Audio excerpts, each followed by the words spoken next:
Bonjour, cette série de capsules vidéo a pour objectif de vous montrer la méthode de dérivation de fonctions composées, autrement appelée la dérivation en chaîne.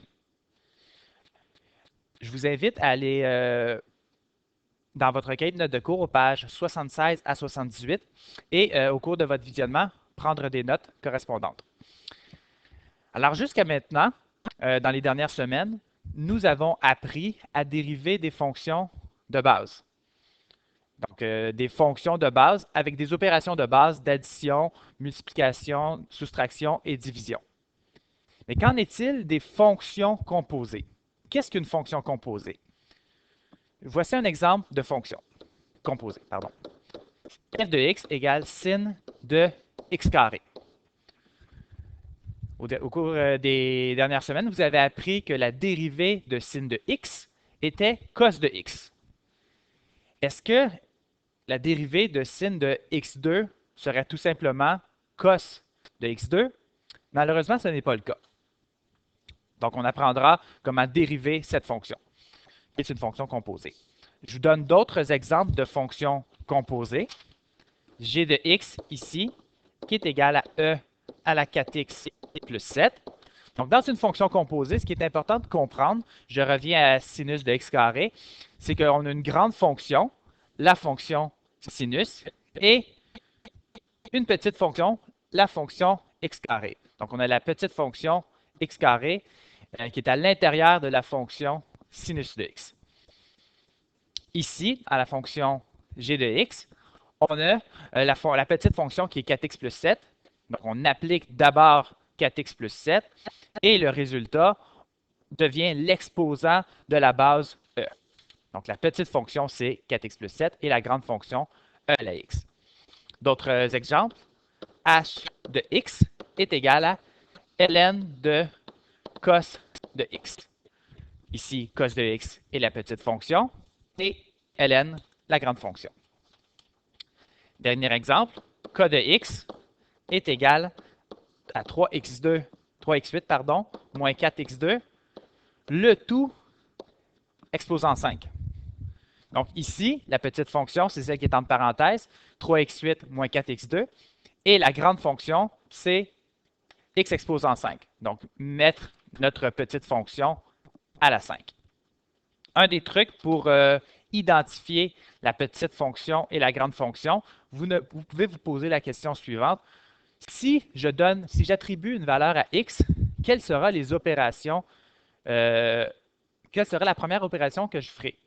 Donc, par exemple, dans sin de x carré, la fonction f de x, vous avez la première opération que vous effectuez, c'est la mise au carré. Ensuite, le résultat, vous l'appliquez à la fonction sinus. Dans la fonction g de x, première opération, vous multipliez par 4 et additionnez 7, donc la petite fonction 4x plus 7, et le résultat, vous le mettez en exponentielle de e, donc la grande fonction e à la x. Même principe pour h de x. La première opération, lorsque vous attribuez une valeur à x, c'est de le mettre dans un cosinus. Ensuite, le résultat, vous le mettez dans la fonction logarithmique, ln. Donc, grande fonction ln, petite fonction cos. Dernier exemple, la fonction k de x. La petite fonction est 3x à la 8 moins 4x à la 2. Donc, on commence par remplacer x ici. On le met exposant 8, on multiplie par 3. On le met à la 2, on multiplie par 4. On effectue la soustraction. Et en dernier lieu, on met exposant 5. Alors, exposant 5, c'est la fonction, la grande fonction, la fonction qui englobe la petite fonction.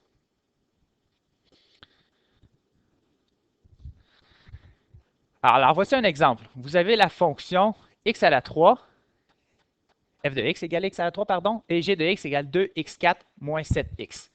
On va d'abord, avant même de tenter de dériver cette fonction-là, créer la fonction composée f rond g de x. F rond g de x, par définition, c'est la même chose que f de g de x. Lorsqu'on lit f de g de x, qu'est-ce qu'on fait? On prend x, on l'applique à la fonction g d'abord, et ensuite le résultat à la fonction f. Alors ici, la fonction g de x fait office de petite fonction et la fonction f de f fait office de grande fonction. Alors, pour déterminer une fonction composée, il y a deux façons différentes de voir les choses. On peut d'abord écrire que f rongé de x est f de g de x et commencer par remplacer la fonction g de x par sa règle de correspondance. Alors ainsi, je réécris f et j'ouvre une grande paire de parenthèses et plutôt qu'écrire g de x, j'écris la règle de correspondance de g de x, autrement dit son équation, 2x4 moins 7x. Ensuite, on applique la règle de f, non plus à x, mais à 2x4 moins 7x. Que fait la fonction f? La fonction f, elle élève au cube. Alors, plutôt qu'élever x au cube, on va élever 2x4 moins 7x au cube. Alors ça, c'est une façon de définir la fonction f rongée de x ou f de g de x. L'autre façon de définir la fonction composée est la suivante. Donc, encore une fois, on tente de déterminer f de g de x, mais on va plutôt se concentrer sur la grande fonction. Donc, je vous rappelle, la grande fonction f de x, c'est x à la 3. Mais là, je dois trouver la règle de f, non pas de x, mais de g de x. Alors, le résultat sera g de x, le tout, à la 3. Donc, on commence par se concentrer sur la grande fonction.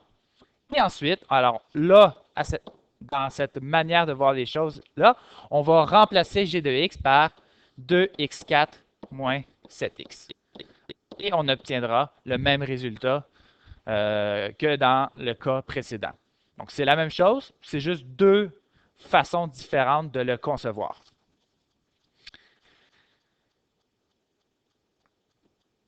Dérivons h de x. Là, vous voyez, on a une fonction composée similaire à l'exemple que vous avez en haut, k de x. Je vais dériver cette fonction-là en utilisant les notions que vous connaissez jusqu'à maintenant, c'est-à-dire en utilisant le produit de fonctions. Donc, je vais considérer que h de x, c'est la fonction f rongée de x. Donc, vous voyez dans l'énoncé, déterminons la règle de la fonction composée h de x est égal à f rongée de x, f de g de x. Donc, h de x, c'est cette fonction-là. Donc, 2x4 moins 7x à la 3. Donc, plutôt qu'appliquer la règle de la fonction de la puissance, je vais plutôt décomposer en facteurs. Donc, 2x4 moins 7x fois 2x4 moins 7x fois 2x4 moins 7x. Et je vais faire quoi? Je vais appliquer, au moment où je souhaite dériver cette fonction-là, la règle de la multiplication de trois fonctions. Que donne cette règle-là? Donc, en premier lieu, on dérive la première fonction, 2x4 moins 7x, et on multiplie par les deux suivantes. Donc, pour sauver de l'espace, 2x4 moins 7x à la 2. Ensuite, c'est la deuxième qu'on dérive. Donc, je réécris 2x4 moins 7x, la première inchangée. Je dérive la seconde et j'écris inchangé la troisième. Et en dernier lieu, j'applique le même procédé, mais en dérivant la dernière fonction.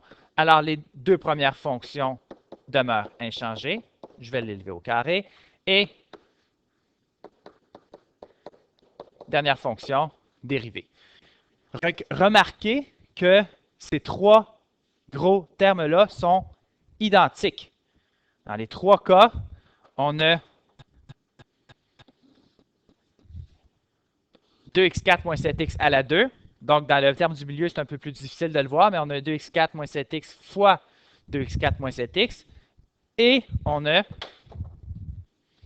la dérivée de 2x4 moins 7x. Donc, on a trois fois le même terme. Alors, cette dérivée-là va donner 3 fois la fonction 2x4 moins 7x à la 2 fois la dérivée de 2x4 moins 7x. On n'a pas fini. Il nous reste la dérivée de x4 moins 7x. Donc, je réécris 3 fois 2x4 moins 7x à la 2. Et la dérivée de 2x4 moins 7x est 8x3 moins 7. Alors, ceci est la dérivée de ma fonction h de x, 2x4 moins 7x, le tout à la 3. Et si on regarde attentivement la façon dont est construite cette dérivée-là, lorsque la fonction est écrite avec l'exposant 3, si on se posait la question, OK, comment on dérive une puissance 3?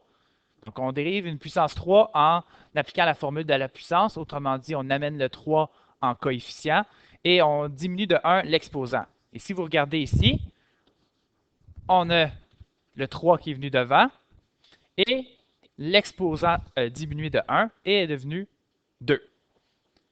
Ce qu'il y a dans la parenthèse est demeuré inchangé. Toutefois, il y a un élément qui a été rajouté qui est 8x3 moins 7, qui est la dérivée de la petite fonction.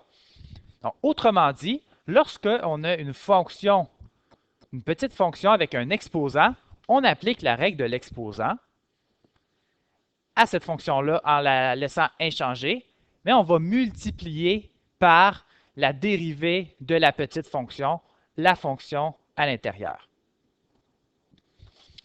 Donc, ça nous amène à la règle de la puissance d'une fonction. Alors, autrement dit, si on a une fonction h de x qui est égale à g de x exposant r, la dérivée de h de x va être égale à r fois la fonction g de x exposant r moins 1. Donc, ça ressemble beaucoup à la formule 3 vue en classe. Et on va multiplier par la dérivée de la petite fonction. Alors, je vais avec un exemple. Vous voyez la fonction ici, f de x, qui est x plus sinus de x exposant 9. Alors, si on veut dériver cette fonction-là, on va devoir d'abord considérer la grande fonction qui est exposant 9 et la petite fonction qui est x plus sinus de x. Alors, en premier lieu, on applique le théorème précédent. Donc, on a x plus sinus de x à la 9. La dérivée donne 9 fois cette même fonction, x plus sinus de x, exposant 8. Donc, on diminue de 1 l'exposant. Toutefois, on le voit ici, on n'oublie pas de dériver la petite fonction. Donc, on multiplie par x plus sin de x prime. Alors, je réécris 9 fois x plus sinus de x, exposant 8, et il me reste la dérivée x plus sinus de x. La dérivée de x donne 1, et la dérivée de sinus de x donne cos de x. Et voilà, c'est la dérivée de x plus sinus de x à la 9 est 9 fois x plus sinus de x à la 8, multiplié par 1 plus cos de x.